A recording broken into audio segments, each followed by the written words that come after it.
Buenas tardes. Buenas tardes a todos y a todas los presentes, a quienes están conectados por Zoom y también a quienes están conectados por el canal de YouTube de la Facultad de Agronomía.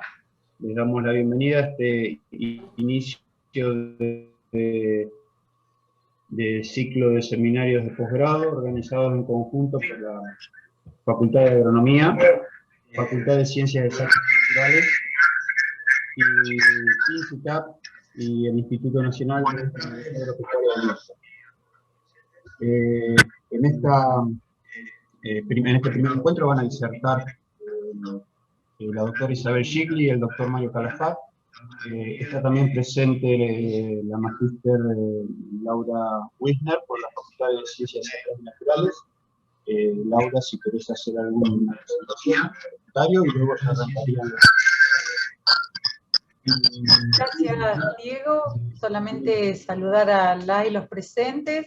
Gracias por la invitación para esta actividad de posgrado en forma conjunta a 4 instituciones que están íntimamente relacionadas, muchos trabajos de investigación intervienen estas 4 unidades, que son el INTA, INCITAP, de doble dependencia con la universidad, y bueno, Facultad de Agronomía. Así que muchísimas gracias y que comience el seminario, que es más interesante que cualquier palabra de los presentes acá que estamos escuchando. Muchas gracias.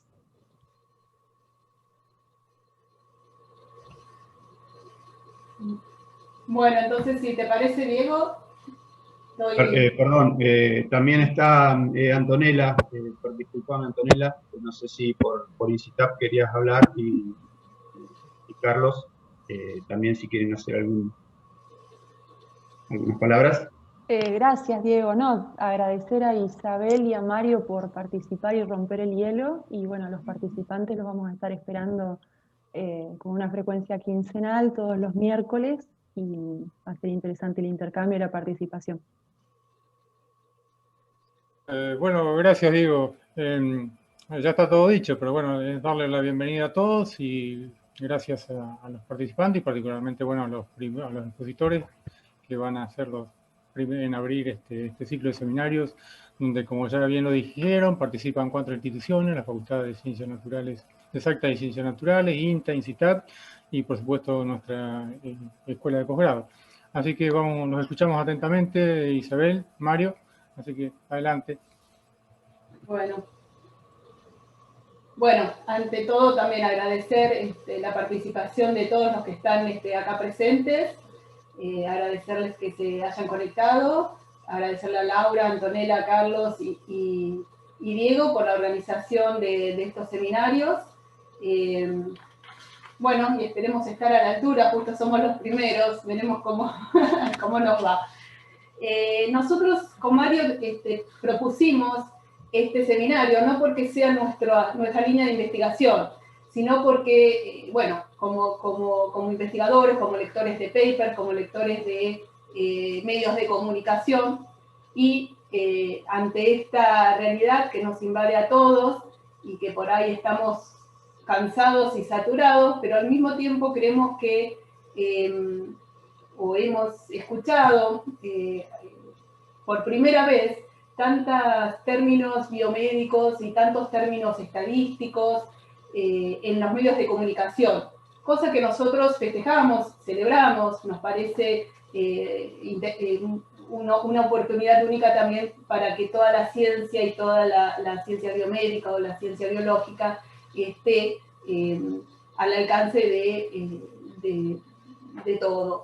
Pero por otro lado hemos encontrado que hay muchos conceptos que se transmiten en forma errónea o que se comprenden de forma errónea, y en base a todo esto es que decidimos presentar este seminario para hablar de las bases fisiológicas y moleculares del COVID-19 y de las diferencias entre las diferentes plataformas vacunales y las nuevas cepas. Yo organicé mi presentación, que es en realidad una introducción a la charla que después va a dar Mario, en base a 4 preguntas. Preguntas que he escuchado a través de escuchar la radio, los oyentes que llaman, o los mensajes que uno lee en el diario, o lo que escucha por la calle. Y la idea es ir respondiendo o ir viendo juntos la base biológica o fisiológica que le da una respuesta a estas preguntas. La primera pregunta, que sobre todo se escuchó mucho al inicio del 2020, es cómo se logró una vacuna tan rápido.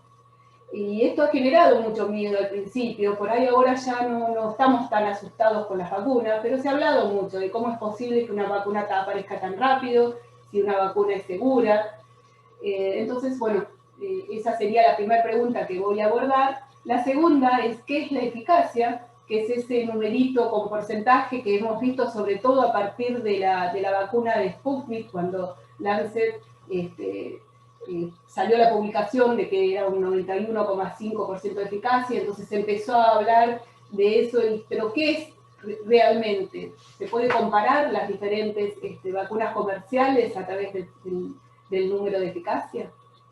La tercera pregunta, que me gustaría hablar de la base inmunológica que le da un sustento a esta pregunta, es una o dos dosis vacunales. Estuvimos hablando hasta hace poco, nos hablaban hace poco que vamos a recibir todos 2 vacunas. Perdón que se me adelantó. Y ahora estamos viendo que posiblemente la estrategia sea diferente y se priorice la primer dosis. Y por último, ¿cómo disminuimos la aparición de nuevas cepas? Porque si el virus sigue mutando y sigue apareciendo nuevas cepas, pareciera que esto no va a terminar nunca más. Entonces, la primera pregunta, ¿cómo se logró una vacuna tan rápida? Porque es cierto que se logró en forma muy rápida. Otras vacunas llevan muchos más años. Y esta fue todo muy rápido. Si pensamos que en el diciembre del 2019 aparece la enfermedad por primera vez, y en enero, un mes después, ya estaba la secuencia del virus, y se identificaron inmediatamente cuáles son las partes inmunogénicas, la parte que le da la propiedad antigénica al virus. Y a partir de ahí se empieza a desarrollar las vacunas, y en la fecha tenemos por lo menos 300 vacunas en desarrollo, y varias ya comerciales, que eso es lo que va a hablar Mario después. Entonces, ¿cómo se llegó a todo esto? Y en este sentido, ahora, bueno, sabemos que el virus del coronavirus es un ARN monocatenario, tiene polaridad positiva, tiene 30.000 pares de base, es muy similar en sus secuencias a otros coronavirus, no es un virus que apareció totalmente desconocido. El síndrome respiratorio agudo ya se conocía, el SARS, y el síndrome respiratorio agudo de Medio Oriente también, es otro virus muy similar, y además es muy similar también a cualquier ARN mensajero de eucariota. Tiene un capuchón metilado en el extremo 5', una cola poliadrenalina en el de 3'. Entonces había mucha información por virus anteriores, y también sobre todo porque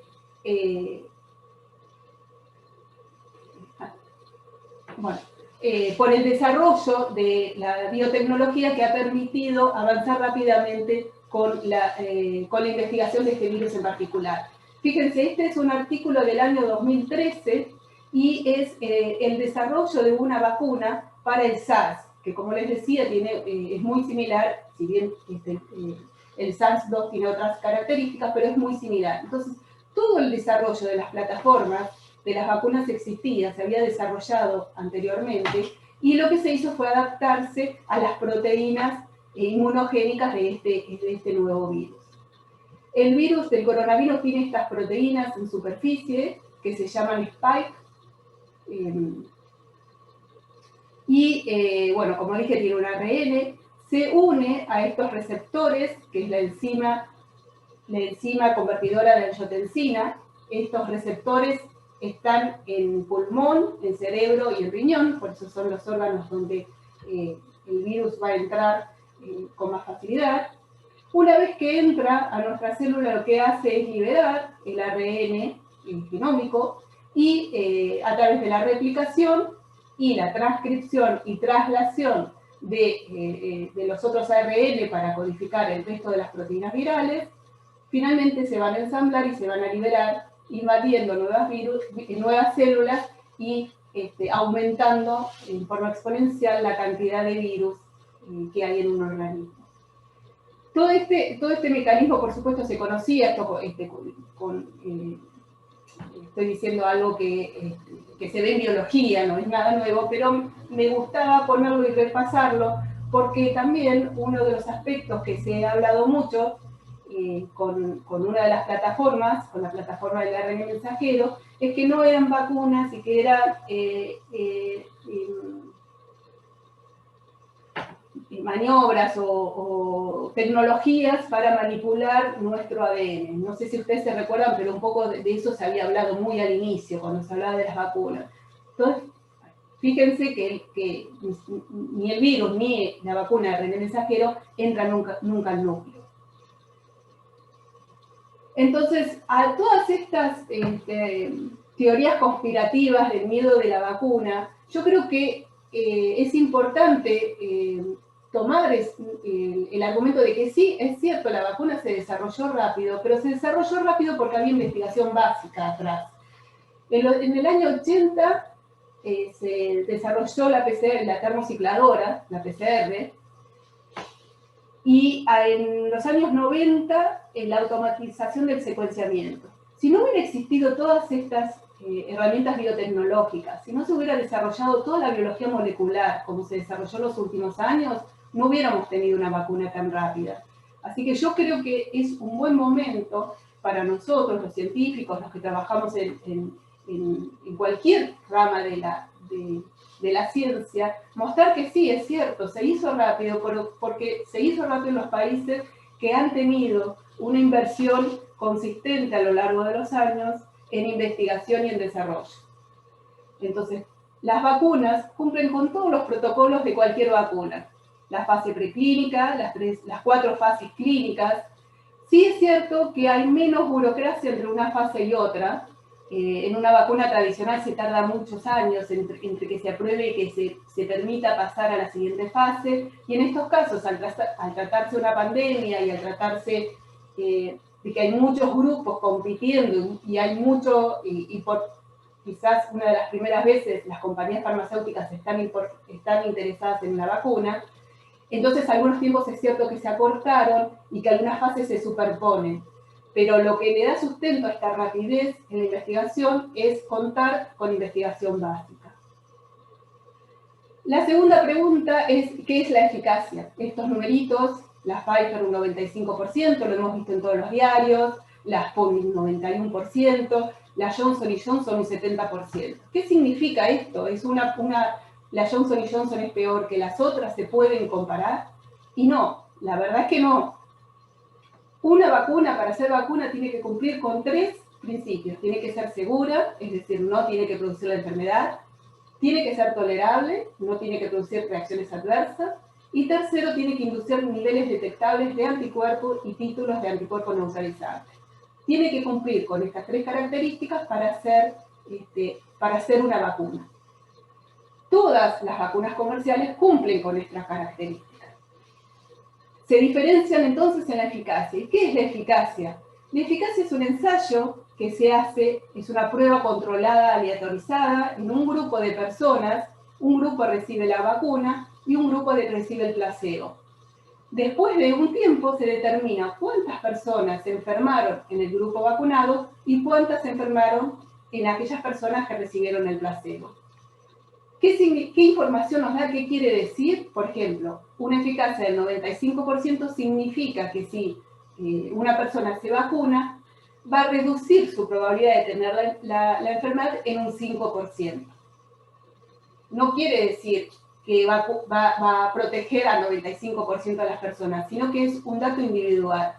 Esa persona va a tener solamente un 5% de enfermarse. Ahora bien, nosotros no sabemos a priori si nosotros somos el que va a caer en el 95% o en el 5%. Entonces, siempre igual, aunque uno reciba la vacuna, es importante no relajarse con las medidas de protección que venimos teniendo.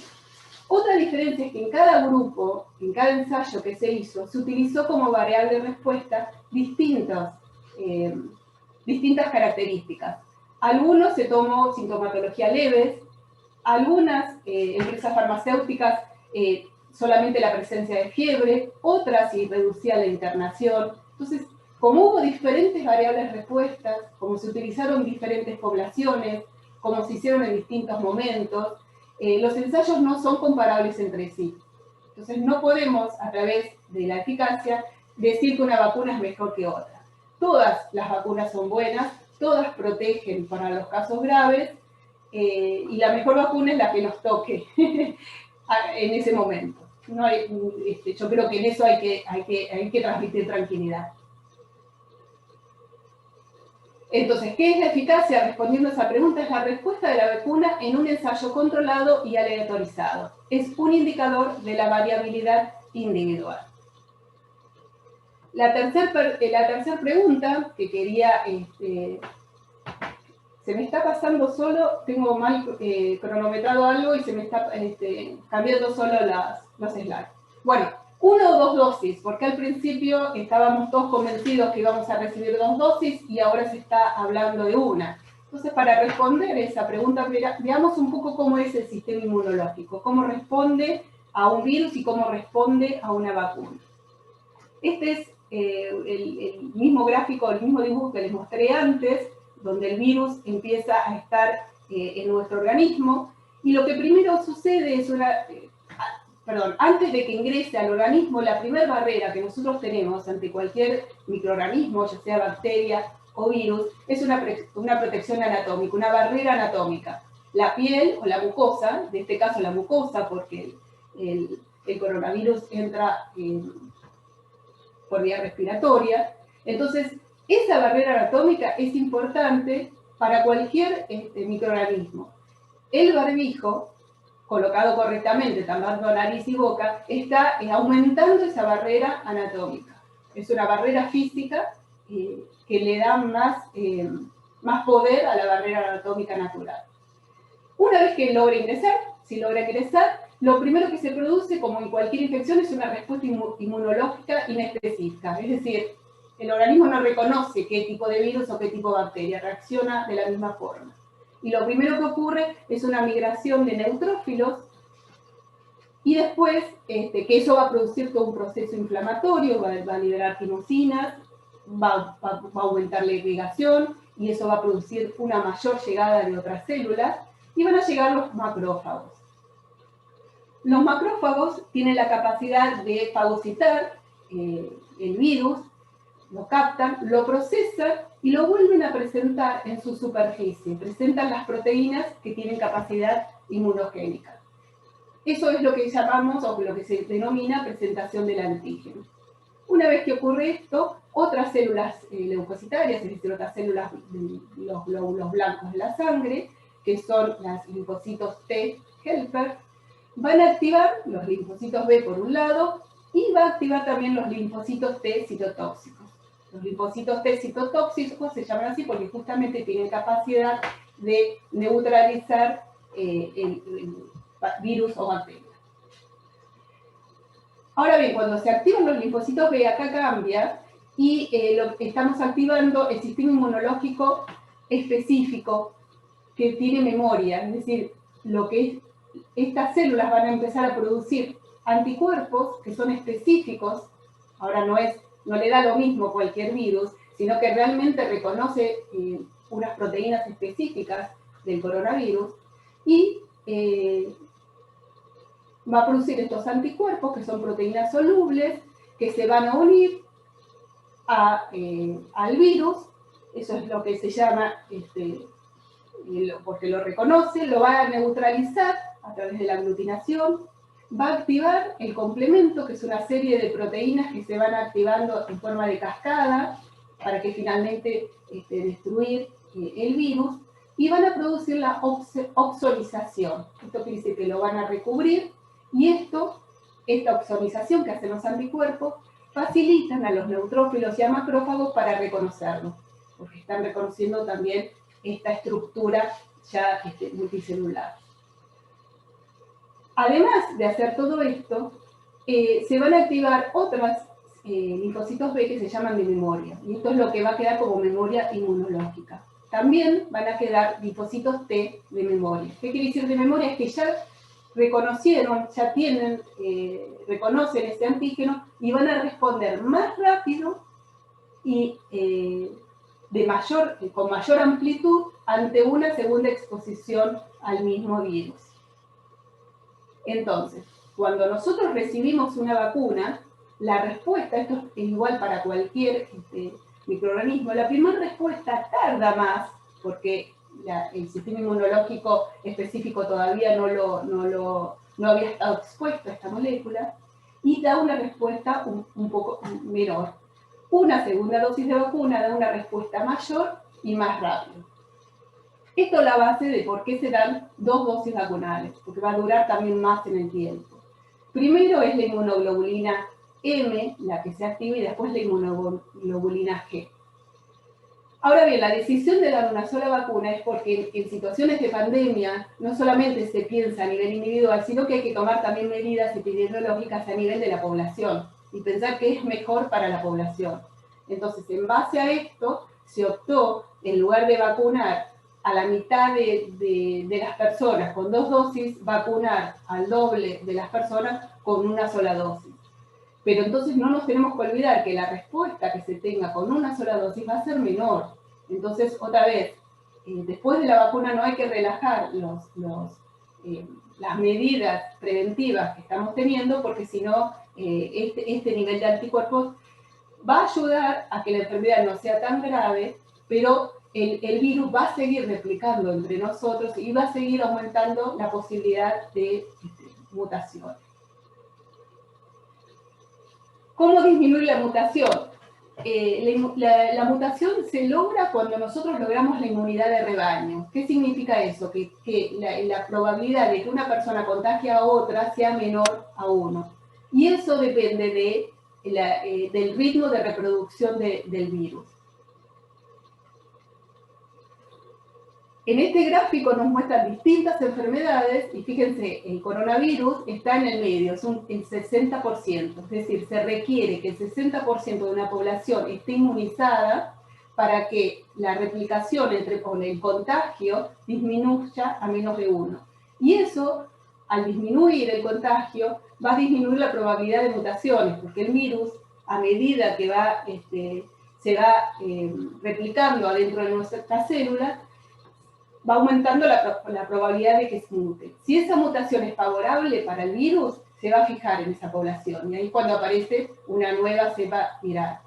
Entonces nosotros tenemos que lograr este 60% de inmunizados para lograr la inmunidad de rebaño. Con eso se empieza a controlar la probabilidad de mutaciones y de aparición de nuevas cepas. Y acá yo estoy mirando mis hojas porque quiero terminar con unos números y quiero mirarlos para no confundirme. Si nosotros no nos vacunáramos, que eso fue una discusión que yo creo que está superada, pero de todas formas quisiera decirlo, y considerando que necesitamos un 60% de inmunidad, considerando que nosotros en la Argentina somos 45 millones y la mortandad del coronavirus es del 2%, significa que para adquirir inmunidad de rebaño sin vacuna sería con un costo de 540.000 muertes. Fíjense los números, 540.000 muertes. Y esto hablando de una población cerrada, que ya sabemos que poblaciones cerradas no existen, porque por más que se cierren las fronteras, siempre hay movimiento y nunca va a haber una población cerrada. Este concepto de inmunidad de rebaño viene del 1900, de un veterinario, que vio que en un rodeo de vacas, una vez que uno controla la enfermedad no vuelve a aparecer siempre y cuando no ingrese una nueva vaca. De ahí se tomó el concepto de inmunidad de rebaño y se mantiene con ese nombre. En las poblaciones humanas no es posible tener una población cerrada. Por eso la importancia de vuelta de las vacunas. Entonces, yo quiero terminar acá para que Mario nos siga con las mutaciones de las cepas y con las vacunas, pero entonces lo que vimos es cómo se logró una vacuna tan rápido, y otra vez yo quiero insistir en la importancia de la investigación básica y la importancia de los países que sostengan un Ministerio de Educación, un Ministerio de Investigación y Tecnología y se sostenga en los años. ¿Qué es la eficacia? Es la variabilidad en una población, y nos está indicando la variabilidad del individuo a responder esa vacuna.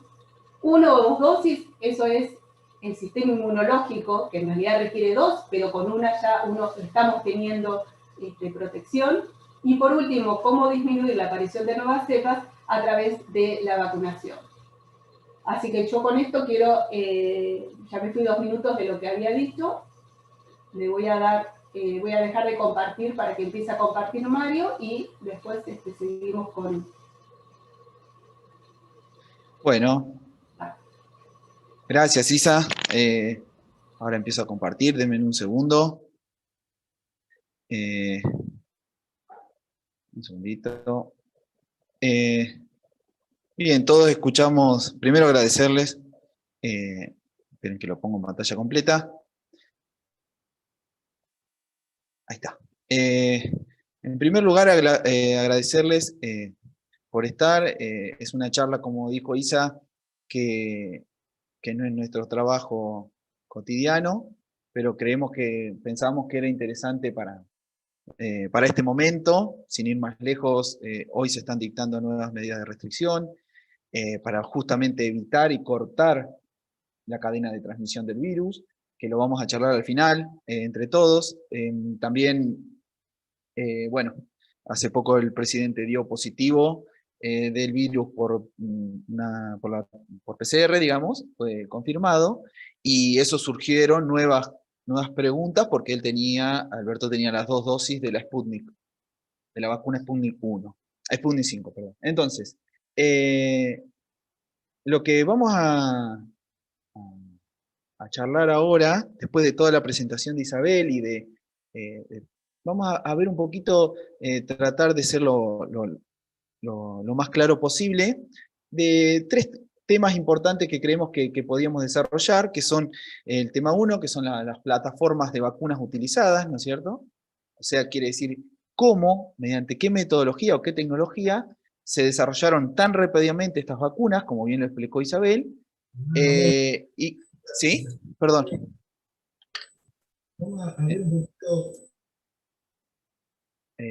Perdón. ¿Alguien está hablando? Ahora está. Bueno, sigo después, si quieren, charlamos. Entonces, la primera idea va a ser la plataforma de vacunas utilizadas para el desarrollo de la vacuna. Vamos a ver las variantes, las plataformas que han tenido éxito o que han cumplido la fase 3 y ya se comercializan. Luego vamos a ver los 2 puntos que siguen, que son los que más, creo yo, nos desafían a los gobiernos, a los científicos, pero también a nosotros, para poder intensificar los comportamientos nuestros frente al virus, que son las nuevas variantes que han surgido. Vamos a hablar de 3 nuevas variantes: la surgida en el Reino Unido, la surgida en Sudáfrica, y después vamos a hacer específicamente hincapié en el resurgimiento del COVID, o sea, ya de la enfermedad, en la ciudad de Manaus, en Brasil, durante noviembre, diciembre, enero y febrero, y ahora está en plena expansión del año, o sea, noviembre, diciembre de 2020, enero y febrero de 2021, que es donde más se empezó a detectar, a ver la transmisión, a conocer la frecuencia de esta nueva variante. Generó un impacto mundial, porque por razones que vamos a ver ahora durante el desarrollo, y por eso quiero hacer también hincapié en esta, porque Brasil es país limítrofe, tenemos entrada y salida, ahora no, pero el movimiento era, y de hecho se ha identificado esta variante en pacientes en Argentina, creo que en Córdoba o en Entre Ríos. En Córdoba seguro, y en Entre Ríos hace poquito. También queremos aclararle que la información que se está generando continuamente día a día es monumental. O sea, los principales sitios de divulgación científica, o sea, revistas, Nature, Cells, Lancet, continuamente están subiendo información nueva, y ni hablar con este resurgimiento o con estas nuevas variantes. Así que lo que vamos a decir hoy es la información que hay hasta hace 2 o 3 semanas de estas variantes, y me gustaría hacer hincapié que ayer, que es una buena noticia, el sitio de Twitter de Gamaleya, la productora de la Sputnik V, comunicó que la vacuna Sputnik, cuando están las 2 dosis, es eficaz contra o protege contra las 3 variantes. Esto aún no está publicado, o sea, lo van a publicar en mayo. Esto lo publicaron solo en Twitter, luego de haber comunicadose con el presidente Alberto Fernández, porque, bueno, es uno de los... Él entra en el porcentaje de que se volvió a reinfectar, ¿no es cierto? Como explicaba Isabel. Por eso le doy tanta importancia a esta variante P1, y también les quiero decir que en Brasil también ya hay una variante P2 que está circulando, y sin ir más lejos, todos sabemos la situación de Brasil en este momento, ayer con 4.500 muertos, y se calcula se ha evaluado 90.000, entre 80 y 90.000 contagiados, pero sabemos que está saturado también el sistema de diagnóstico. Entonces, primero vamos a ver un poco de las plataformas. ¿Qué es lo que quiero rescatar de acá? Como bien ya explicó Isabel todo el virus, yo lo que vamos a hacer hincapié en algunas cosas. Sobre todo en la proteína Spike o espiga, si todos la alcanzan a ver, es la proteína que tiene la función de unirse al receptor AC2, o sea, al receptor nuestro celular AC2, y producir la fusión y entrar a la célula. O sea, que es la proteína, y aparte es la proteína más grande del virus, y es una proteína que está en la membrana viral. Por lo tanto, esta proteína es el blanco antigénico, o es el blanco que más anticuerpos o más inmunidad va a generar en el paciente o en el infectado, ya sea por una infección natural del virus o por una vacunación. Entonces, las vacunas, las que llegaron a fase 3, todas, de alguna manera, expresan o sobreexpresan al gen que codifica a la proteína Spike, o sea, la proteína espiga. De acá quiero que tomemos 2 conceptos para tratar de profundizar solo un poco más. De la proteína espiga, lo que más nos va a interesar para la plataforma de vacunas, pero sobre todo después para la generación de variantes, es el pequeño segmento o dominio que se llama dominio de unión al receptor, que es parte de la proteína espiga. ¿Y por qué? Porque este es el que se une específicamente a la proteína AC2, o sea, al receptor de la célula humana, y es el sitio o el blanco de los anticuerpos que generan las vacunas o que genera el plasma de una persona que ha sido infectada naturalmente. Entonces, conociendo el blanco, vamos a ver las variantes de las plataformas. Tenemos vacunas con virus inactivados, porque estos virus, ¿cuál es el ventaja y desventaja? Los virus inactivados, por ejemplo, en este caso la vacuna Sinopharm y CoronaVac, que están producidas en China, estos virus inactivados son virus de coronavirus, o sea, son virus que han sido inactivados, que no pueden reproducirse, pero que sí infectan y generan una respuesta inmune. ¿Cuál es la ventaja? Que acá la población de anticuerpos que se va a generar va a ser un poco más amplia, un poco más diversa, porque hay más de una proteína que genera anticuerpos. ¿Cuál es la desventaja? Que estos virus se deben multiplicar en laboratorios de alta seguridad, de seguridad 3, por eso son mucho más caras estas vacunas. O sea, es un problema de bioseguridad la producción de estas vacunas. Después, virus atenuados que no lo vamos a desarrollar porque todavía no llegaron a la fase 3. En esta filmina vamos a desarrollar específicamente las vacunas que llegaron a fase 3. Después tenemos las vacunas que se basan en proteínas recombinantes. En este caso, ¿cómo funcionan estas vacunas? Estas vacunas van a generar, en realidad lo que van a llevar, no van a llevar el virus ni atenuado, ni inactivado, ni van a llevar el gen, sino que van a llevar la proteína en sí sintetizada. ¿Esa proteína cuál va a ser? Va a ser la proteína Spike, la espiga. Esta proteína recombinante se inocula con adyuvantes que ayudan a aumentar la respuesta inmune contra esta proteína específicamente. ¿Qué tipo pueden ser? Estas proteínas recombinantes pueden ser toda la proteína espiga o solo el segmento RBD, que es el dominio de unión al receptor. O sea, los anticuerpos se van a generar contra toda la proteína o contra el segmento de unión a la proteína AC2. Por eso quería resaltar y que recordemos tanto la proteína espiga como este pequeño dominio. Bien. La siguiente plataforma que llegó a fase 3 es la plataforma con vectores virales incompetentes. ¿Qué significa? Son virus, principalmente adenovirus, o también hay un adenovirus de chimpancé, que en un segmento de su genoma, si ustedes pueden verlo acá, ahora lo vamos a desarrollar, tiene codificado el gen de la proteína espiga.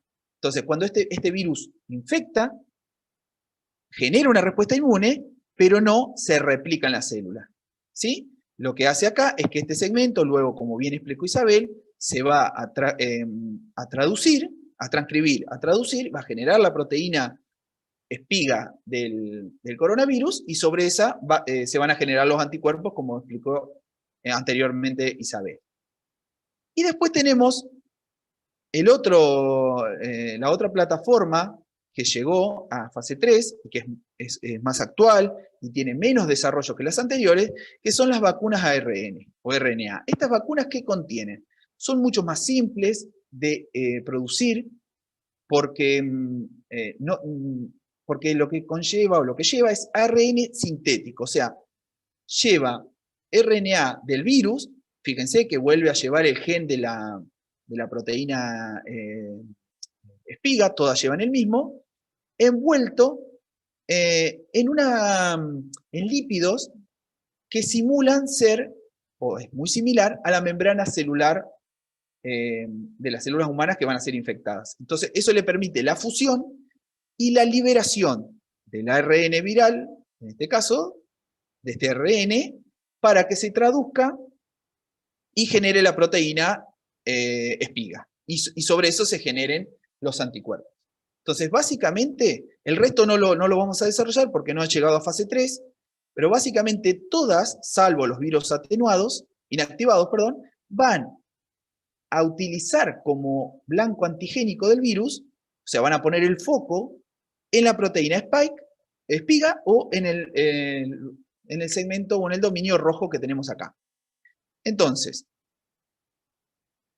bueno, acá resumí las plataformas que llegaron a fase 3, pero es lo mismo, vuelvo a resaltar, y recuerden este dominio de unión al receptor, que ¿qué nos tenemos que acordar de este dominio?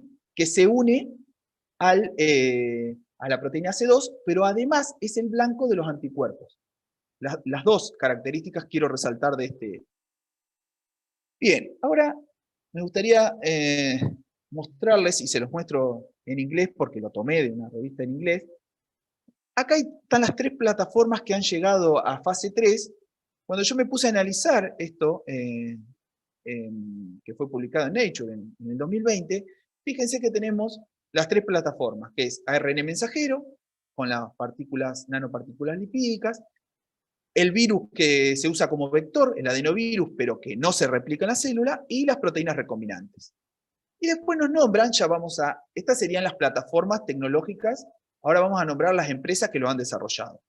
Como ya más o menos todos nos vamos acostumbrando, las de RNA son la vacuna Moderna y Pfizer, la del virus que no replica está AstraZeneca, o sea, la de Oxford, que es la que nosotros, el principio activo también se produce en Argentina, y acá falta específicamente, ¿cuál? La Sputnik V. No está, la Sputnik V, por una cuestión del país o por lo que ya sabemos, y eso generó una controversia en nuestro país porque no estaba publicada en Lancet la eficacia de la vacuna. No sé si ustedes lo recuerdan. Hace muy poco Lancet lo publica, que da 91%, 91 y algo, y ahí pareció dar un vuelco a aceptar esa vacuna.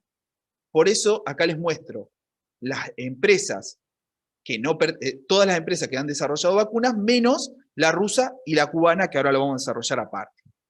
Entonces, teníamos la AstraZeneca, que es un virus que no replica, y las que son proteínas recombinantes. Acá son menos conocidas, porque en realidad Novavax acá no llegó, Sanofi tampoco, está en fase 2, o en ese momento capaz que ahora ya está en fase 3, pero en estas que son recombinantes la quiero rescatar porque sobre esta plataforma trabajan la vacuna soberana cubana, usa una proteína recombinante, pero también la vacuna que se está desarrollando en Argentina en la Universidad de San Martín, bajo la dirección de la investigadora Juliana Casataro.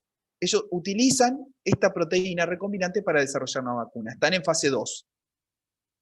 Entonces, esta sería digamos, el área, las empresas, o sea, que van a comercializar las vacunas, las distintas variantes, y ahora quería hacer un poquito hincapié en cómo funcionan las vacunas basadas en vectores adenovirales. ¿Cuáles son estos vectores? Estos vectores que nosotros decíamos que que infectan a la célula, pero le han extraído de su genoma la capacidad de replicarse, entonces no continúa la infección. Y le han agregado el gen de la proteína espiga. Esto lo tomé de la página de Sputnik Vacuna, está muy bien explicado, es una página muy interesante. ¿Por qué? ¿Por qué tomé o resalté un poco más la Sputnik? Porque hay una diferencia que utiliza dos vectores diferentes. Un vector para una dosis, para la primera dosis, y un vector para la segunda dosis. Ambos vectores, tanto el 1 como el 2, por más que son vectores virales diferentes, ambos codifican o llevan el gen, si ustedes lo pueden ver acá, de la proteína espiga. Ambos van a generar anticuerpos, pero la utilización de dos vectores diferentes informa el centro Gamaleya que genera una mayor respuesta inmune a largo plazo, ya sea de anticuerpos o ya sea de linfocitos T citotóxicos que van a eliminar a las células infectadas. Esta es una pequeña variante, y la única que lo utiliza es el Gamaleya, por eso quería hacer hincapié en esta plataforma. Bien, entonces, para tratar de ser más claro y no perdernos, básicamente, salvo las que son virus inactivados, que es la CoronaVac o Sinopharm, el resto utiliza como blanco a la proteína espiga. Y específicamente al segmento RBD. Ahora, hasta acá, estas vacunas son las que se están dando en todo el mundo, depende del país cuál compró. A ver, recuerdo los de Latinoamérica, Chile básicamente utilizó Pfizer, pero en mayor medida la vacuna Sinopharm, la de virus inactivado. Uruguay, Pfizer, y no sé si Moderna, pero Pfizer seguro, o sea, la de RNA. Y Argentina ha utilizado más variantes, sobre todo Sputnik, la vacuna china, Sputnik, la Sinopharm, que es inactivada, y la de AstraZeneca, ¿no es cierto? Que también utiliza el virus no replicante. Entonces, ahora para entrar en la segunda parte de la charla, las variantes de este virus, ¿qué es lo que varía? ¿Qué es lo que muta? Muta su genoma, su ARN. ¿Pero qué muta específicamente? Perdón. Mutar es cambiar. Cambia parte de la secuencia de ese ARN y eso va a cambiar la proteína. Ahora, ¿cuál es el problema? Cuando esa mutación cambia a la proteína espiga o a la proteína spike, como se nombra acá, o al sector RBD, es mucho más grave. ¿Por qué? Porque esa mutación, si es favorable, le va a permitir al virus dos cosas, que es lo que se está analizando en este momento, ¿no es cierto? Lo que se está publicando en este momento. Una mayor fusión con la proteína AC2, por esa mutación le va a permitir unirse más fuertemente, y además evitar o promover el escape inmunogénico. ¿Qué quiere decir esto? Que si nosotros nos vacunamos o nos infectamos naturalmente con la secuencia wild type, o sea, con la secuencia salvaje de Wuhan, y nuestros anticuerpos dejan de reconocer al segmento, a la proteína Spike o al RBD, lo dejan de reconocer porque cambiaron, quiere decir que somos susceptibles a una nueva reinfección, o que la vacuna no va a ser tan eficiente. Bueno, entonces vamos a centrarnos un poquito en estos dos conceptos. O sea, la mayor afinidad por el receptor, o sea, va a entrar más rápido o en mayor medida a la célula, y el escape inmunogénico. Esos dos conceptos. Esto lo voy a hacer muy cortito. Volvemos a fijarnos ahora, todo este segmento es la proteína espiga, ¿no? Empecemos con las dos variantes primeras, las que primero surgieron, una en Londres, la variante inglesa, como se le denomina, y la sudafricana. No vamos a hacer tanto hincapié en qué aminoácidos mutaron, pero sí son variantes, ambas son diferentes entre sí, las mutaciones, pero las dos le dan una mayor capacidad de transmisión. Por eso no sé si recuerdan ustedes en Reino Unido que fue predominante cuando la frecuencia de esta variante, cuando se hacían los testeos por PCR. Ahora, la B1, su aminoácido más importante, o el cambio más importante es en el número 501, no es necesario acordarse los números, pero para que vean las diferencias, y la sudafricana, acá sí quiero hacer un poquito de hincapié, porque aparte, o sea, no tiene la variante 501, pero le suma dos variantes más, en el sitio 484 y en el sitio 417. ¿Qué quiere decir variante? O sea, mutación, es que antes iba a estar un aminoácido y ahora va a haber otro. Eso, cuando se enfrenta a la selección natural, puede ser desfavorable o en este caso es favorable. ¿Cómo nos damos cuenta de favorable?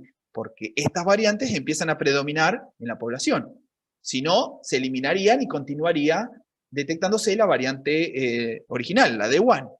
Si nosotros volvemos a ver acá la proteína espiga, fíjense que en este segmento verde se sitúan los tres aminoácidos que cambian, que es el sitio donde se une a la proteína AC. ¿Por qué es tan problemático este sitio, insisto tanto? Porque este sitio de unión a la proteína AC solamente tiene 25 aminoácidos. Si cambian 3, es un cambio muy grande, de 25, ¿no es cierto? Entonces significa que es muy claro que va a cambiar la capacidad de los anticuerpos a unirse. ¿Por qué? Porque los anticuerpos van a dejar de reconocer, no completamente, pero en una gran parte, ahora vamos a ver los valores, a su blanco. Deja de ser un blanco cuando muta. Entonces, les doy algunos números nada más, pero no hace falta que los recordemos todos, pero se han enfrentado estas variantes, a ver, vuelvo un paso atrás, se han enfrentado la variante inglesa y la sudafricana a plasma de gente que fue infectada con la variante normal, y el plasma reaccionó 10 veces menos contra el coronavirus. Y cuando se lo ha enfrentado a suero de personas que fueron vacunadas con Pfizer, con Moderna o con AstraZeneca, ha reducido 12 veces la capacidad de unirse los anticuerpos de ese suero con el coronavirus que tiene la variante. O sea que es muy importante estos datos. Fíjense que le estoy dando los datos de los plasmas, tanto de la persona que fue infectada de forma natural, como de las personas que fueron vacunadas. Ambos pierden eficacia contra estas nuevas variantes. Ahora, ¿por qué Manaos? ¿Por qué la cepa P1? Como ya les dije, en primer lugar, porque por la cercanía, pero en Manaos ocurrió algo más llamativo. Como en Brasil, ya todos lo sabemos y se ha discutido hasta el hartazgo, Brasil no tomó ni en tiempo ni en forma las medidas de distanciamiento social. El barbijo, los 2 metros, el lavado de las manos con alcohol, no fue una medida oficial, algunos gobiernos, algunas provincias lo hicieron, otras no, San Pablo sí, Río de Janeiro sí, no, después sí. Eso generó que haya una alta cantidad de infectados con la variante inicial, con la de Wuhan, ¿no? ¿Qué pasó? En Manaos se ha estimado que casi el 70% de la población de la ciudad de Manaos se había contagiado con coronavirus, asintomáticos, con síntomas muy débiles o muertos, pero en total el 76%. Ahora, como bien decía Isabel, se suponía que estaban en un estado de inmunidad de rebaño. ¿Qué pasa en Manaos? Hubo como una inmunidad de rebaño durante los meses de marzo a noviembre de 2020, hasta que se empieza a detectar esta variante. hay un pico en diciembre y enero de internaciones, que se cuatriplican las internaciones de pacientes graves con esta nueva variante. ¿Qué estarían o qué están analizando los científicos en conjunto que pudo haber pasado? Acá les presento la nueva variante, que es la brasilera o P1. Fíjense que mantiene la mutación 501, mantiene la 484 y la 417. Es muy similar a la variante sudafricana, aunque fueron mutaciones divergentes. O sea, la sudafricana apareció en Sudáfrica y no es que se movió a Manaos una persona y la llevó. En Manaos surgió espontáneamente y ambas dos variantes fueron seleccionadas y producen una mayor frecuencia de contagio. Fíjense que son muy similares. Parece ser que el 484 es que la variante inglesa no tiene, fíjense, no tiene esa mutación. La sudafricana y la brasilera parece ser que esta mutación es clave para el escape inmunológico. ¿Qué quiere decir? Que los anticuerpos reconocían mucho o participaban mucho con este aminoácido específico y al mutar, a cambiar por otro, deja de reconocerse. Entonces, ¿por qué me parece importante esta mutación específica de Manaos? Algunos datos que se han dado hasta hace febrero, marzo, que la afinidad de los anticuerpos por la proteína que proviene de la variante P1 disminuye unas 27 veces. O sea que esta variante P1 no solo aumenta la unión a la proteína receptora AC, sino que escaparía o sería 27 veces menos eficiente los anticuerpos que tienen esta mutación. O sea que es algo muy importante. Este cuadro, ya estamos cerrando, pertenece a febrero del 2021. Acá no está, fíjense que está la de Pfizer, Moderna, Oxford, AstraZeneca, Johnson y la Novavax. Y acá están las 4 variantes, o sea, la no variante, la de Wuhan, la variante inglesa, sudafricana y la variante brasilera. Fíjense que para febrero no había ningún dato aún de la eficacia de ninguna de estas vacunas contra la variante brasilera. Esto, o sea, ¿por qué? Primero porque surgió después, se detectó en enero recién, entre diciembre y enero se detectó la variante brasilera. Pero hay un poco de temor porque fíjense que la variante B1351, que es la sudafricana, Johnson & Johnson muestra que baja al 57% su eficacia. En Novavax, que acá no está, o no es una de las vacunas más comercializadas, un 49%, pero el resto no ha informado aún cuál es la eficiencia contra la variante sudafricana. Recuerden que la variante de Manaos tiene los mismos 3 sitios cambiados y se cree que incluso es un poco más, con mayor escape inmunogénico. Esto nada más se los muestro, que es un trabajo de febrero de un grupo de Brasil, para que se den una idea.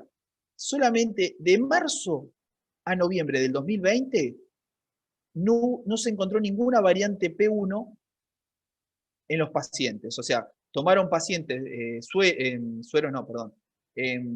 muestras de PCR de marzo a noviembre, o muestras no de PCR, sino muestras de hisopado de marzo a noviembre, no aparecía la variante.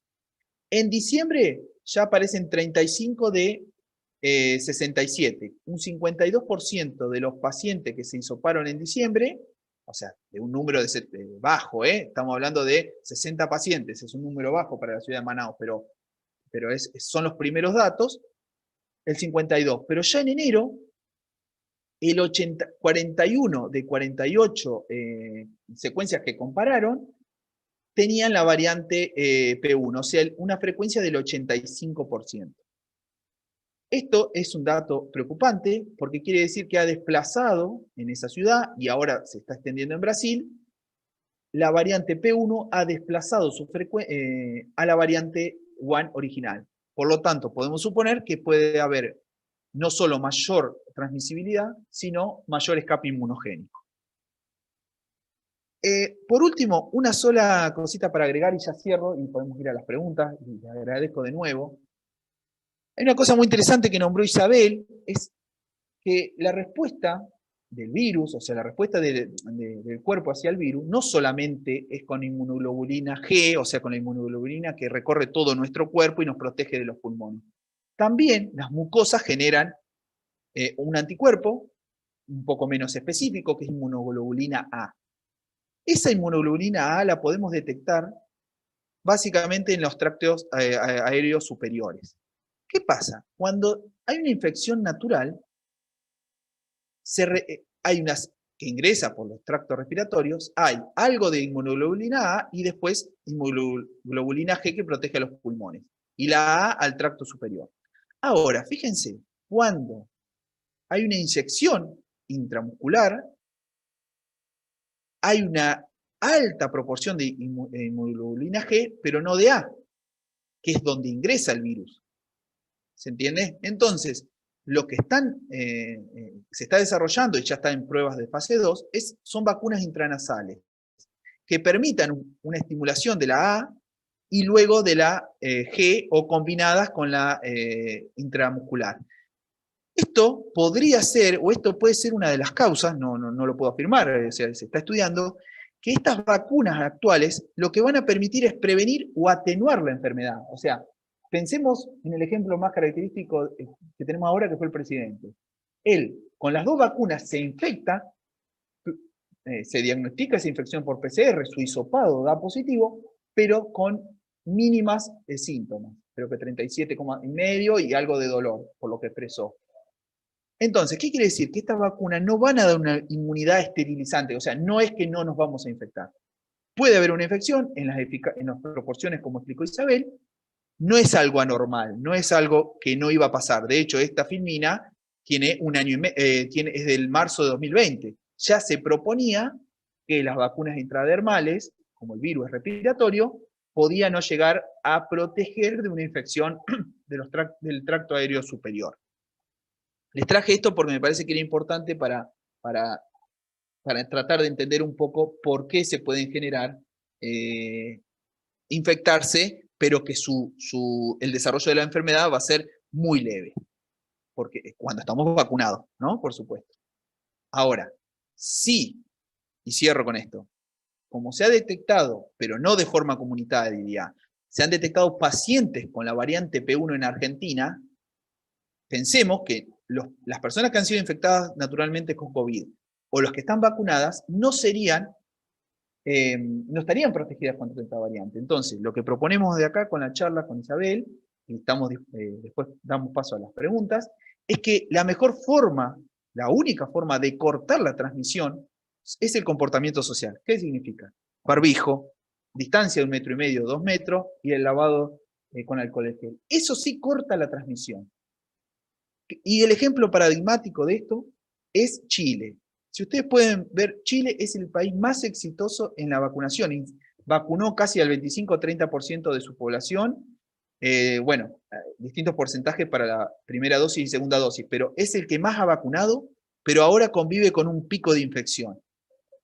Lo que han analizado, son teorías, que pueden no estar bien, es que en el comportamiento social, la vacuna relajó tan intensamente las medidas de protección para cortar el virus que el tiempo de desarrollo de los anticuerpos en los vacunados no fue suficiente para frenar la propagación, porque, como bien mostró Isabel, necesitan varios días para tener una protección. Entonces, yo creo que por eso creo que han tomado estas restricciones hoy, cortar la transmisión del virus, ser nosotros, cada uno de nosotros, barbijo y distanciamiento social, para que la vacuna tenga el tiempo suficiente, no solamente de vacunarse, que ya de por sí es una tarea enorme lo que están haciendo los países, sino de desarrollar los anticuerpos. Yo voy a dejar de compartir. Esta sería mi resumen del trabajo. Estamos dispuestos a las preguntas o a las dudas, o a lo que sea, o a lo que no les haya parecido así. Ya les digo, es bastante contradictorio a veces la información. Continuamente surge información nueva. Ayer, les vuelvo a repetir, Sputnik promociona, digamos, no es que promociona, informa que va a proteger contra las 3 variantes. Eso es una muy buena noticia, sobre todo para Argentina, porque es una de las vacunas que más estamos utilizando en la vacunación del país. Así que bueno, no sé, estamos dispuestos a las preguntas, a las dudas, a lo que nos quieran sumar. Una charla colaborativa, así que bueno, de ya, muchas gracias. Bueno, muchas gracias Mario, Isabel. Bueno, no sé si para quienes están conectados por YouTube, los invitamos a que se conecten si quieren por Zoom para poder interactuar con los disertantes y con los demás presentes. Y bueno, si hay alguien de los que están conectados ya por Zoom, si tienen alguna pregunta, alguna consulta, lo pueden hacer como para generar este espacio de intercambio. Sí, interesantísima charla de ambos. Y quería preguntar si lo que sucede en Paraguay, que pasó a ser el país con más cantidad de infectados por millón, algo de 800, es parecido o creen que es lo mismo de ese relajamiento que hubo en Chile. Si tienen novedades o noticias de eso. Isa, ¿querés que empiece yo? Mario. Bueno, Paraguay y Uruguay son 2 situaciones un poquito diferentes a Chile. Primero porque Paraguay no está vacunando prácticamente por un montón de factores políticos, pero había tenido muy poca incidencia de casos. ¿Se acuerdan que el que menos casos tuvo en el primer ola fue Uruguay? Y Paraguay tuvo muy bajos casos, se cerró mucho, no sé si lo recuerdan, que hubo gente que viajó de acá y se generó bastante controversia a Paraguay, y estaba muy cerrado. Pero no está vacunando a diferencia de Chile, ¿me entendés? Entonces, y está pegado a Brasil. Paraguay no tiene las plataformas para secuenciar a la velocidad que puede secuenciar Argentina. Argentina en enero o febrero compró, le permite secuenciar hasta entre 3.000 y 4.000 secuencias diarias. ¿Para qué necesitamos secuenciar? Para saber qué variante está en nuestro país. Por eso se pudo detectar que el 25 de mayo, acá en nuestra provincia, está la variante sudafricana, en Córdoba la variante de Manaus, pero Paraguay no tiene eso, o sea que no hay datos, para empezar, no está vacunado, y esa es una diferencia con Chile, ¿no? Y Uruguay también es interesante. Fíjense que Uruguay creo que había tenido, no recuerdo los números, pero en todo el año 2020 tuvo los mismos muertos que en esta última semana. Y los casos de infectados lo mismo.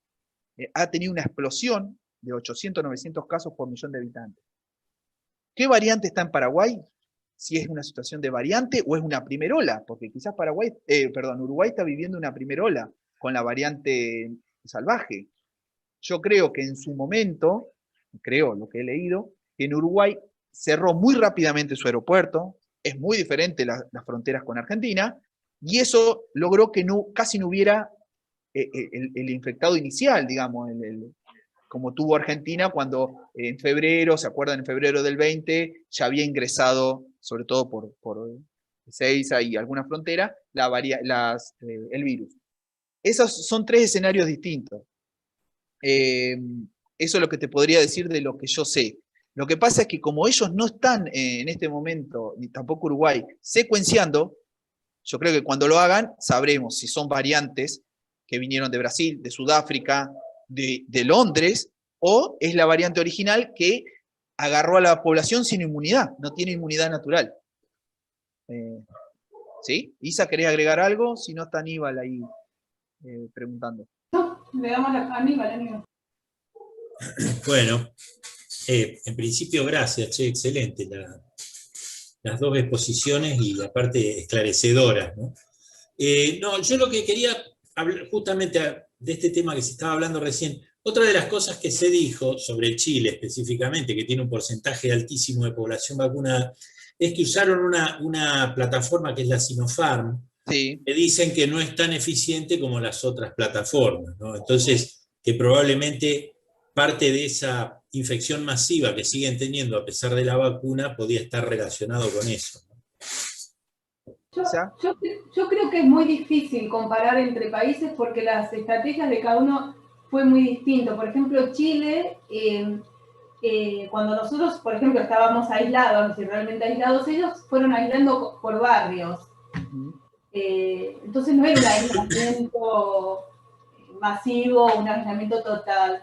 Entonces yo creo que ahí también juega mucho, ¿no? Yo creo que, como decía Mario, lo importante pareciera ser que es el distanciamiento y el barbijo. O sea, al principio teníamos miedo que se pasara en las cosas, en la bolsa del supermercado. Yo creo que ahora lo restringimos a las manos y al ingreso por boca y nariz.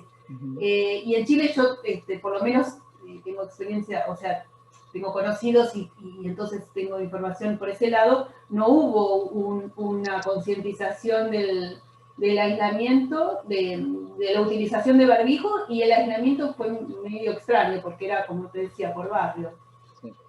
Es difícil. Sí, tengo conocidos en Santiago y más o menos tienen esa cuestión. No, yo pensé que por ahí el tema de que como dicen, porque tampoco, que la Sinopharm, digamos, tiene una menor efectividad que las otras vacunas, podía tener algo que ver eso. Pero bueno.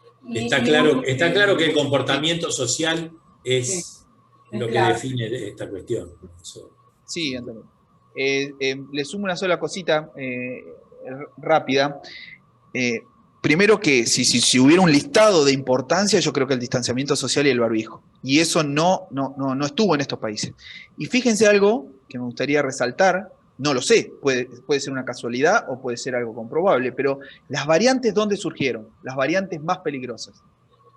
Londres, Brasil y Sudáfrica. Londres apostó a la inmunidad de rebaño en su momento y no tuvo ninguna medida de cierre hasta que casi se muere Boris Johnson, y ahí aplicó el cierre. Brasil ya sabemos el absoluto desastre que fue, no tengo que explicarlo yo. Entonces, me parece, lo de la vacuna que dice Aníbal es verdad, lo dijo, y creo que el que lo dijo fue el presidente nuestro. Yo no sé si estoy tan de acuerdo, no sé, la verdad no sé qué decirte, me parece que ahí fue una cuestión más de política. Para mí no sé si es tanta la diferencia por la vacuna en sí, sino por el relajamiento casi absoluto, confiando ciegamente en la protección total que ejercía la vacuna. O sea, si hubiese pasado con la AstraZeneca, hubiese pasado lo mismo, digamos. Creo yo, puedo estar confundiéndome, hay que ver datos. Hay algunas preguntas de YouTube. En el chat hay una pregunta, Mario. Exacto, sí. Bueno, dicen, muy interesante la disertación, y preguntan si están descritas acciones colaterales o cómo serán efectos colaterales de la Sputnik. ¿Quizá? No, que yo sepa, ¿no? De vuelta, ¿no? La información cambia y uno dice lo que sabe hasta el momento. Yo no he visto nada que sea comprobable. Cuando se habló del problema que traía, vos te debes acordar más, mejor los valores, Mario, ¿querés decirlo vos? Sí, la del Sputnik. Sí, mirá, la Sputnik otra vez es un tema, como les vengo diciendo, vieron que yo separé un poco la charla, todas las comerciales, salvo la Sputnik, estaban más tratadas en Nature y en Lancet, y Sputnik después, ¿no? Y ahí, si ustedes ven la estadística de los daños colaterales, las que más tuvieron fueron Moderna y Pfizer. Ahora, y AstraZeneca, exactamente. Claro, pero igual sigue siendo muy bajo. O sea, eso es lo que tenemos que tener en claro. Sputnik también tuvo algunos informes de daños colaterales, pero estamos hablando de rubor, calor, temperatura. Cualquier vacuna lo puede tener. Claro, el porcentaje es bajísimo. Lo de AstraZeneca, tengo dudas qué puede estar ocurriendo, porque se informa trombosis. Europa dice un día que la prohíbe, y al otro día la Comunidad Europea dice que la trombosis es tan baja como cualquier episodio que puede ocurrir naturalmente en una población tan grande que se vacuna. La verdad, no lo sé. No sé qué decirlo. Parece más una cuestión política que yo he sido vacunado el sábado con Sputnik 5 Tovarich y no tiene ningún efecto colateral. Mejor de él. ahí de un vacunado, me alegro. Yo creo que hay que estar tranquilo y cualquier vacuna que a uno le toque, Sí, claro. hay que aceptarla y seguir cuidándose. Preferible no infectarse. Que no lo vamos a saber de acá a unos años. Y cómo se resolvió, esperemos poder saberlo nosotros también, ¿no? Acá hay otra pregunta. Dice, si la exposición es siempre a la misma variante o cepa, ¿cuánto dura la inmunidad de la vacuna? Bueno, muy buena. Es la pregunta, porque ni siquiera todavía se sabe cuánto dura la inmunidad natural dada por el virus. Sí. O sea, a ver, ¿cómo lo podemos explicar? O ¿cómo lo entendí yo? Capaz que te he confundido. El virus, aproximadamente, en algunas personas en promedio da entre 6 y 8 meses, una infección natural. Puede ser menos, o están esos superdonadores de plasma, ¿vieron? Que continúan generando anticuerpos en su plasma de infecciones naturales durante 1 año y medio. No sé qué estadística hay realmente, con las vacunas se sabe menos la cantidad de tiempo que nos va a inmunizar. Pero creo, pienso yo, no sé Isabel, vos qué te parece, que con las 2 dosis, o con, bueno, algunas son monodosis, pero con las 2 dosis, creo que va a dar una mayor inmunidad que una infección natural. Por algunas razones, porque a veces la infección natural es con una muy baja carga viral y no alcanza una respuesta de anticuerpos tan potente como una inyección intradermal. Esa puede ser una de las causas, pero medido en el tiempo no está cuánto tiempo va a durar la inmunidad. No, hay estimaciones teóricas. Sí. Con una sola dosis va a ser poco. Entonces, la estrategia de vacunar una, yo lo entiendo que es para cubrir más personas, pero después como que volvemos a empezar, porque no vamos a tener vacuna, no vamos a tener anticuerpos. Claro. Y en forma teórica la inmunoglobulina G en general se estima 5 años, que tampoco es mucho, pero no se sabe. Claro. Acá justo Leo Antonella dice, ¿quién publicó? Que en Londres se suspendió la vacunación con AstraZeneca en menor de 30 años, y Brasil anunció que descubrió variante del virus con 18 mutaciones. Bueno, lo de AstraZeneca es lo que te decía recién. La verdad, no sé cuál es la guerra o cuál es la razón, porque es contradictoria la información continuamente. Van a ver que ayer sale una cosa, hoy así que realmente ahí no sabría qué decirte. Y la porcentaje de trombosis no eran altos. No, el número estadístico no. Lo que de Brasil no me sorprende nada, pero también a veces hay información que yo creo que está mal publicada. Esta variante P1 tiene más de 18 mutaciones, muchas más. Lo que pasa es que las importantes son esas 3 que le dan esa posibilidad de estar en mayor frecuencia en la población. Puede llegar a tener 200 mutaciones, ¿entiendes? Por eso a veces la información, cuando dicen hay una nueva cepa en Estados Unidos doble mutantes, sí, pero las 2 mutaciones que tiene son las mismas que tiene la sudafricana, que le da la misma. Lo importante de las mutaciones es si le da una ventaja sobre la natural. Después mutaciones el virus tiene un montón, pero no le da ventaja. De hecho, ¿por qué? Por ejemplo, un ejemplo muy simple. Muta la spike y se pega menos a la proteína receptora, ese virus en el tiempo se elimina. Exacto. Mejora, aumenta la frecuencia.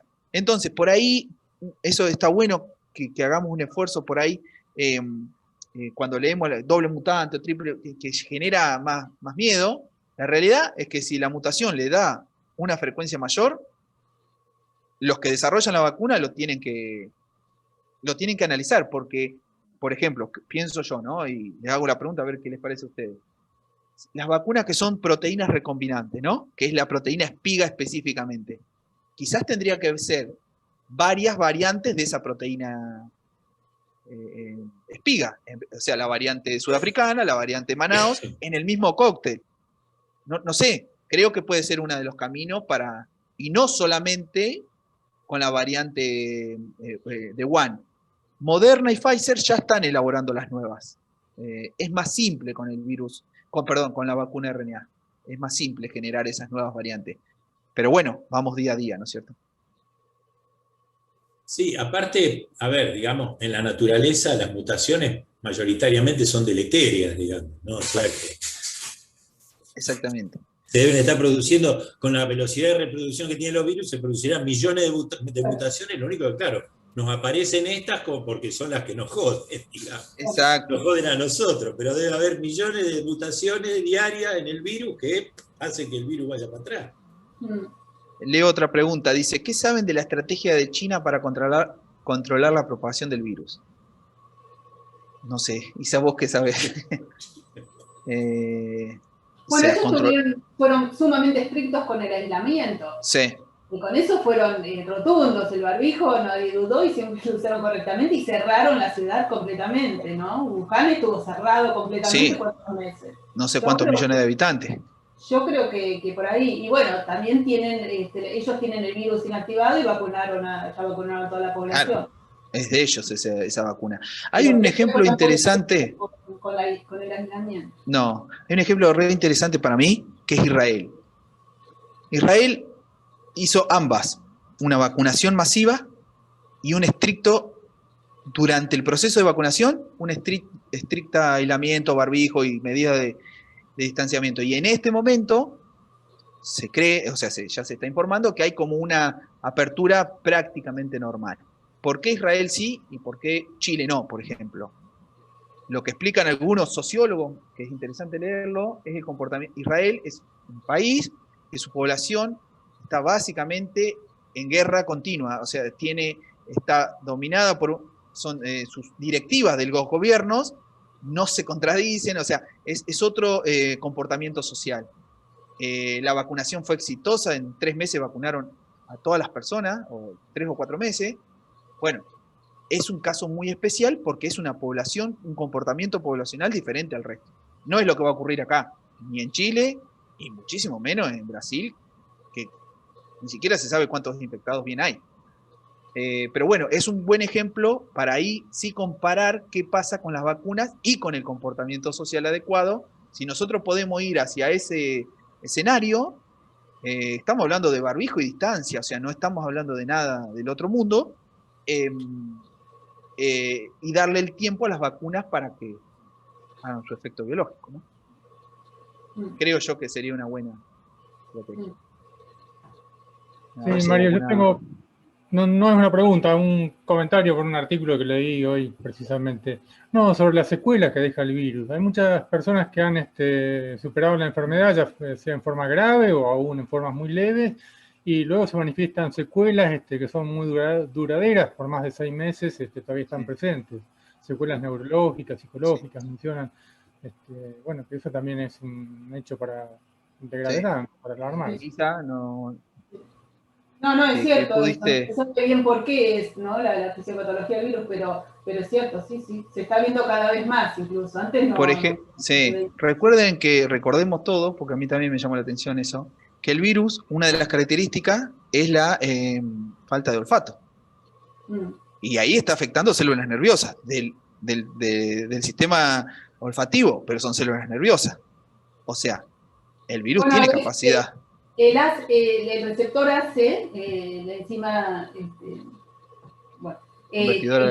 como dije, tiene el sistema nervioso central en riñón y en pulmón. Por eso. Entonces, no sería tan, o sea, si inhibe el sistema olfatorio y específicamente se sabe que afecta a las células nerviosas que reciben la información del sistema olfativo, ¿por qué no podría afectar otras? Pero la verdad es que hasta ahí no nos pusimos a ver puntualmente la sintomatología. ¿Por qué? Digamos, sé que hay gente que hace más de 6 meses que está sin capacidad olfativa. Y otros fue inmediatamente la posibilidad de volver a desarrollar el olfato. No lo sé bien, la verdad que no lo sé eso, Carlos. Pero bueno, hay que estar muy atento, ¿no? Bueno, en YouTube hay varios comentarios de felicitaciones, muy clara la exposición. Bueno, algún comentario, hay muchos casos de individuos que han pasado 2 veces por la enfermedad con separación de 6 a 8 meses, que era lo que mencionaba hoy Mario. Bueno, la mayoría de los comentarios son de felicitaciones y buenos agradecimientos por las exposiciones, a lo cual nos sumamos nosotros.